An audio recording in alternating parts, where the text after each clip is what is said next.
The child pointed to a faint scar on her forehead, claiming it was from a fall she never had. Her small finger traced the mark with a seriousness that seemed far beyond her years, as if she was recalling a memory that didn't belong to her own life.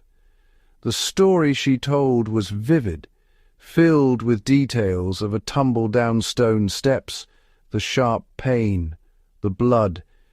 Yet her parents knew such an accident had never happened. Her twin touched a birthmark on her hip, calling it the spot where a car had hit her, an accident that never happened in her life. She described the screech of tires, the sudden impact, the confusion and fear as if she had lived through it herself. The girls spoke with conviction, their voices unwavering, as if these memories were woven into the fabric of their being. Their parents, John and Florence Pollock, exchanged uneasy glances. These were not just childhood stories. They matched injuries their deceased daughters, Jacqueline and Joanna, had suffered. The uncanny similarities sent chills down their spines, making them question everything they thought they knew about life, death, and what might come after. The twins spoke with unsettling certainty, describing events and pains that belonged to the sisters they never met. They remembered favorite toys, secret hiding places, and even the names of friends from a life that was not their own. Their words seemed to echo from another time, another existence. The marks on their bodies became maps of another life, blurring the line between memory and imagination. Each scar and birthmark felt like a clue, a signpost pointing toward a past that refused to be forgotten. The family began to wonder if these were more than coincidences, if the past was reaching out through their children. The family's grief and hope became intertwined as the past seemed to live on in their new daughters. Every day brought new reminders, new stories, and new questions. The Pollocks found themselves caught between mourning and wonder, searching for meaning in the echoes of lives lost and found. To outsiders, they were simply two healthy twins. But inside the Pollock home, a stranger truth was taking root. The walls seemed to hold secrets, and every shadow whispered of the past. The family lived with a sense of awe and unease, never sure what each new day would reveal. The past was not gone. It was demanding to be remembered, weaving itself into the present with every scar, every story, and every silent glance exchanged in the quiet of their home. Before the mystery, the Pollocks lived a quiet, ordinary life in Hexham, England. John ran a grocery, Florence kept the home, and their daughters Joanna and Jacqueline filled their days with laughter and routine. The family's world was grounded in faith and tradition, with no room for the inexplicable. Their beliefs were clear, life and death were final, and the soul's journey ended in heaven. The idea of reincarnation was foreign, even heretical. The Pollocks were not seekers of the strange, they were rooted in the mundane. This ordinariness is what made the events that followed so disturbing. The fracture in their reality began with tragedy. On May 5, 1957, tragedy struck the quiet town of Hexham. The Pollocks' beloved daughters, Joanna and Jacqueline, were killed in a sudden, devastating accident, hit by a car as they walked hand in hand to church that Sunday morning. The news sent shockwaves through the community, but for the Pollock family, it was the beginning of an unimaginable nightmare. The loss shattered the family, plunging them into a deep and overwhelming grief. Their once lively home became silent, filled with memories and the ache of absence. John clung desperately to hope, spending long nights praying for a miracle, wishing for his daughter's return. Florence, meanwhile, struggled to accept the finality of their deaths, her heart heavy with sorrow and disbelief. Months later, when Florence became pregnant again, John was convinced she was carrying twins. He believed, against all odds, that these children would be the reincarnations of their lost girls. Doctors were skeptical, dismissing John's conviction as wishful thinking.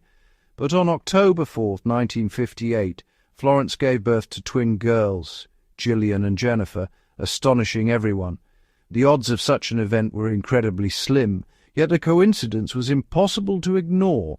It felt as if fate itself had intervened. From the moment they were born, the twins became the center of a silent, haunting question. Were they simply new life or something far more mysterious? The echoes of tragedy lingered in the air, but soon those echoes would transform into voices, voices that would challenge everything the Pollocks thought they knew. As toddlers, Gillian and Jennifer began to reveal impossible knowledge. Though they'd never visited Hexham, they recognized landmarks and described places their sisters had known. The twins spoke of the school, the playground, and even reenacted the dynamic of their deceased siblings. Jennifer, with a birthmark matching Joanna's scar, comforted Gillian as if reliving old injuries. Their play mirrored the lost sisters' relationship, as if memories were bleeding through. The girls spoke of the accident with chilling detachment, as if it were their own. For John, it was proof. For Florence, a source of fear. The impossible memories built a bridge to the past. When the twins were 3, John brought out their late sister's toys, hidden since the tragedy. Without prompting, Gillian and Jennifer divided the toys exactly as Joanna and Jacqueline had, naming the dolls with uncanny accuracy. They claimed ownership over specific items, recalling games and names no one had taught them. The toys seemed to unlock memories, as if the objects themselves carried echoes of the past. The girls' connection to the toys was more than play. It was memory. Observers saw not just imitation, but genuine recollection. The evidence was mounting. The twins weren't just acting like their sisters. They seemed to remember being them. The past was alive in their hands. The twins shared a deep, irrational fear of cars. At the sound of an engine, they panicked, crying, "The car is coming for us!" This was not ordinary caution, it was terror, as if reliving the fatal accident. They had never been told the details, yet their fear was specific and visceral. The phobia was a living ghost, echoing the trauma that killed Joanna and Jacqueline. No parental influence could explain this instinctual dread. The fear was a scar on their souls. The twins' story drew the attention of Dr. Ian Stevenson, a psychiatrist renowned for investigating reincarnation. Stevenson approached the case with skepticism, meticulously documenting the twins' statements and behaviors. He interviewed the family, searching for any normal explanation for the girls' knowledge. Florence's initial disbelief made her testimony even more compelling. Stevenson recorded over 50 statements from the twins that matched their sisters' lives, details never discussed at home. Parental influence couldn't explain the depth or specificity of the memories. Stevenson presented the case as one of the strongest in his research, leaving the conclusion open. The mystery had moved from family tragedy to scientific debate. Around age 5, the twins' memories began to fade. Their phobias lessened, and the vivid recollections of their sisters' lives disappeared. Gillian and Jennifer developed their own personalities, leaving the echoes of Joanna and Jacqueline behind. By adolescence, they remembered nothing of their strange early childhood. For believers, this fading fit the pattern of reincarnation. As new identities form, old memories vanish. Skeptics saw it as childhood fantasy outgrown, but the specificity of the memories remained unexplained. The past became a story told to them, not a lived experience. The mystery deepened, even as the memories vanished. Today, Gillian and Jennifer live quiet, unremarkable lives, far removed from the shadow of their early mystery. They have grown up, found their own paths, and built new identities, yet the questions that once surrounded them have never truly faded away. The Pollock twins case remains a cornerstone in the study of the paranormal, debated by believers and skeptics alike. Books, documentaries, and late-night conversations still return to their story, searching for answers that remain elusive. The story resists easy explanation. Coincidence and fantasy can't account for every detail. There are moments, memories, and uncanny similarities that defy logic, leaving even the most rational minds unsettled. If reincarnation is real, it suggests our consciousness is more than a single life. It hints at a deeper mystery, one that connects us across time and experience, challenging everything we think we know about existence. The case doesn't prove anything, but it refuses to be dismissed.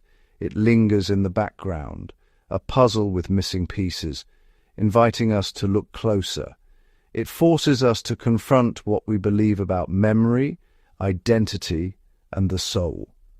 Are we shaped only by our experiences, or is there something more, something that endures beyond a single lifetime? The Pollock twins story endures as a perfect mystery, too specific to ignore, too strange to accept.